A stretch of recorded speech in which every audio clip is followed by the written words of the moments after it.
parce que ça fait des années qu'on est dans le même pétrin. Et ce qui est important, c'est qu'on soit plus nombreux. Milliards d'aide. Bonjour, c'est Hobson pour les répliques. Je me retrouve devant l'hôpital Tenon où une mobilisation a été tenue par des soignants. Je vais à la rencontre pour comprendre leurs revendications, leurs difficultés et les changements qu'ils veulent pour l'avenir. En fait, en tapant dans le portefeuille.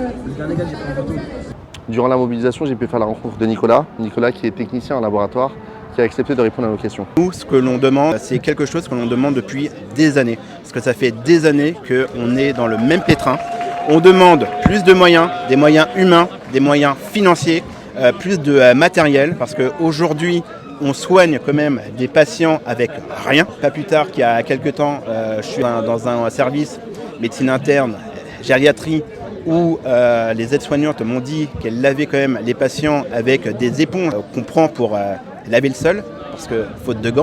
Les locaux qui sont en décrépitude totale, promenez-vous en maternité. Une fois, j'ai une assistante puéricultrice qui vient me voir pour me dire qu'un père de famille l'avait interpellé dans le couloir pour lui dire il est hors de question que ma femme dorme dans un taudis pareil. Est-ce que vous vous rendez compte, on est en 2025, là l'image de la PHP aujourd'hui, donc on en a marre. Puis le manque en personnel qui est complètement affolant.